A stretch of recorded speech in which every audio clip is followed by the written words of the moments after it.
Welcome back, everyone. We're diving into a really dark chapter this time, the story of Harold Shipman, Oh, yeah.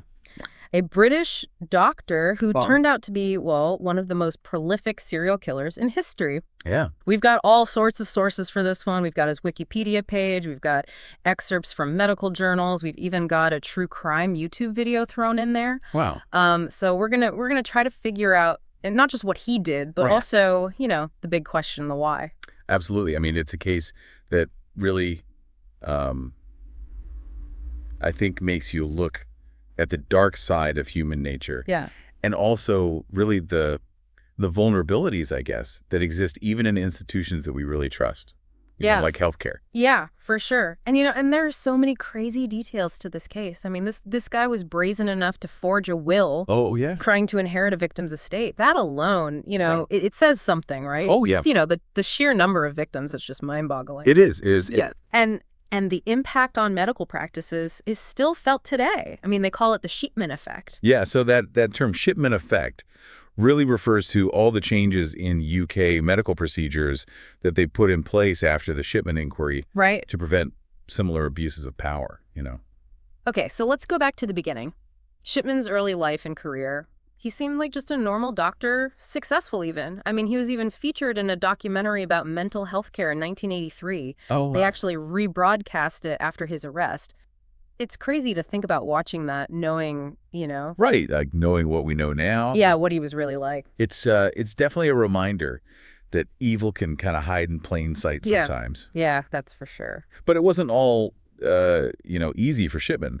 In 1998, another doctor, Linda Reynolds, Right. she started noticing something wasn't quite right. Yeah, Dr. Reynolds was seeing a really high death rate among Shipman's patients, specifically elderly women. And especially, it's interesting, those who are cremated. Oh. Yeah, and that cremation detail that becomes super important later. Oh, yeah.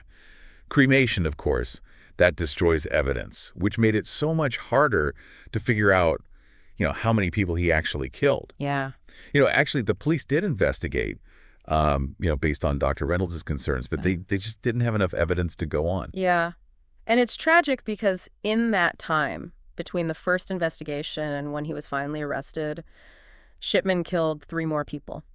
And this is such an important point, that sometimes, relying only on physical evidence can be a real problem, Right. especially when you're dealing with someone as clever and sneaky as Shipman. Yeah, and it makes you wonder if those 3 deaths could have been prevented if, Yeah. if they had looked at the bigger picture, maybe seen the warning signs. Right. If there had been a better understanding of the patterns, the things that just weren't adding up. Yeah, totally. But thankfully, there were other people who started to pick up on those red flags. Yeah. There was a taxi driver, John Shaw. Yeah. He became suspicious because he kept taking these seemingly healthy elderly passengers to see Shipman, Right. only for them to die not long after. Yeah. It's just creepy, right? I mean, you have to wonder, when did suspicion become like certainty for the people who knew what was happening? Yeah, absolutely. I mean, it must have been haunting. It must have been. Yeah. But ultimately, Shipman's own actions are what brought him down. You're talking about that forged will, right? Yes. I mean, after killing Kathleen Grundy, he tried to claim her whole estate. Yeah. It was so blatant and clumsy. Was he just arrogant? Did he want to get caught? It's hard to say for sure. Yeah. Some experts think maybe it was a subconscious desire to be stopped. Oh. Like the pressure was just too much. Wow, that's an interesting theory. Yeah. He just couldn't keep up the act anymore, and then Yeah. it opened up everything. The investigation into Grundy's death, I mean, they found forged medical records, witnesses who talked about Shipman's weird behavior around the time of other deaths. It was just a ton of evidence. It really all started to unravel, The lies, the planning. It was just horrific. It's crazy. And remember that whole cremation thing? Oh, right. Because of that, the authorities knew they had to dig deeper Yeah. to find out how many victims there really were. Absolutely. And that's where the Shipman Inquiry comes in, Right. to figure out the true scale of his crime. Exactly.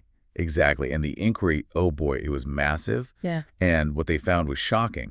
I mean, they determined that Shipman had likely killed at least 218 people.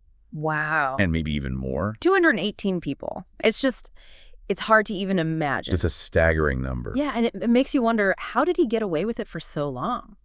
Well, I think it comes down to trust. People Yeah. trust doctors. Right. He was respected in his community, and his patients, a lot of them elderly, vulnerable, they just believed him, you know? It's a scary thought. It is a real betrayal of trust. Oh, what about death certificates? I mean, wouldn't somebody have noticed something? You'd think, right. Right. But Shipman, he was clever.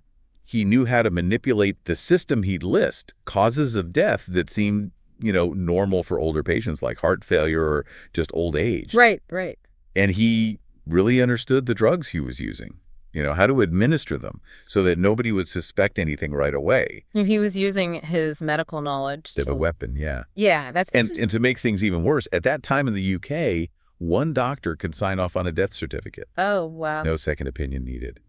Shipman, he took advantage of that. Wow. It's just layer upon layer of horrifying details. It is. So the inquiry, it revealed this huge number of victims, but it also led to big changes in the UK medical system, right? The Shipman effect. Exactly. The inquiry's recommendations, they led to some major reforms. Like what? Well, one of the biggest was requiring a second doctor to look at the cause of death before a cremation. Oh, okay. That makes sense. So, a direct response to how Shipman was using cremation to hide his crimes. Yeah, more checks and balances. Right. They also made the rules around prescribing controlled drugs much stricter, like the diamorphine that Shipman used. Right. More monitoring, more accountability. So it's like tightening security after a data breach, Exactly. You learn from the mistakes. Learn from the past, try to prevent it from happening again. Exactly. Shipman's case, it was a wake-up call for the medical community. Yeah. They had to acknowledge that this kind of abuse could happen, and they needed to protect patients. This is all so fascinating, but I keep coming back to why, The big question, right? why would a doctor, someone who's supposed to heal people, do something so horrific? It's the million-dollar question, and honestly, Mhm. we may never know the answer. Yeah. Shipman, he never confessed, never explained anything. He died by suicide in prison in 2004. Wow. So he took his secrets with him. He did. But there have to be some theories, right? Some psychological insights that could help us understand. There are. One theory is that he enjoyed the power, like he was playing God. Right. That's something you see a lot with these, what they call angels of death. Angels of death, It's a chilling term, it is. but it fits, the idea that someone in that position could be corrupted by that power over life and death. Yeah, I get it.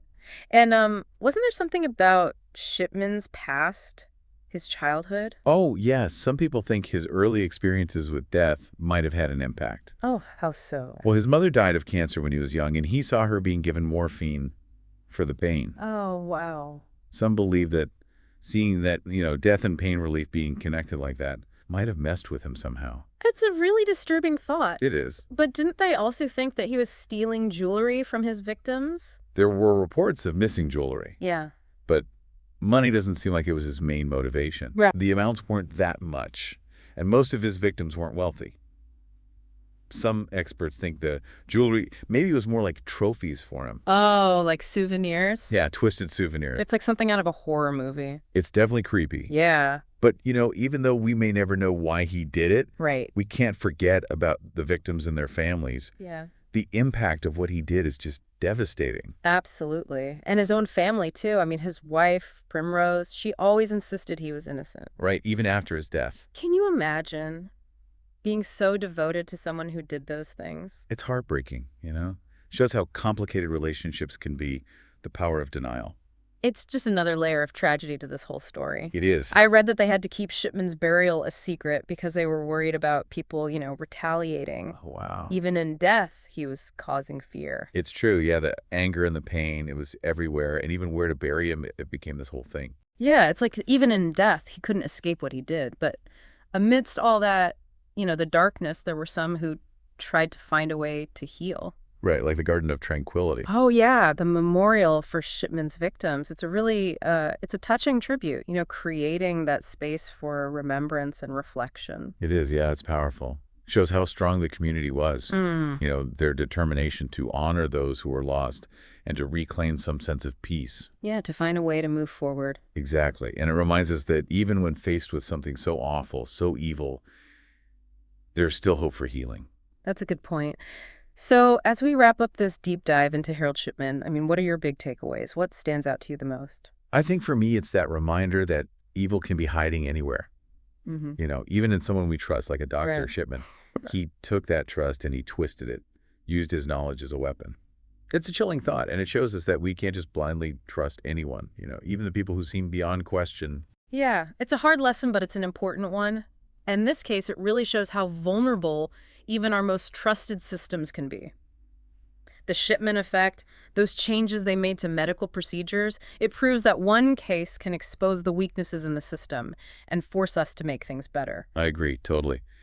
Those changes, second opinions, stricter rules on drugs, moving to multi-doctor practices, it's all about preventing another Shipman. It's like that saying, sunlight is the best disinfectant. Yeah, exactly. Transparency, accountability, those are key, Yeah. especially in healthcare where trust is so important. Absolutely. But even with all the changes, all the safeguards, I still wonder, could something like this happen again? That's the question, isn't it? And while those reforms were huge, you can never completely eliminate human error or, just plain evil. Right. We have to stay aware, advocate for transparency, and never stop questioning. It's a sobering thought. But it's also a reminder that we can't just accept things at face value. We have to think critically. Yeah, we have a responsibility to be informed to get involved. Exactly. Knowledge is power, and in this case, it's also protection against becoming complacent. Couldn't have said it better myself. Well, that's about all the time we have for today. Thank you all for joining us on this deep dive into the unsettling world of Harold Shipman. It's a case that really makes you think about human nature, about how fragile trust can be. We encourage you to keep learning about this case, its complexities. It's a story that sticks with you.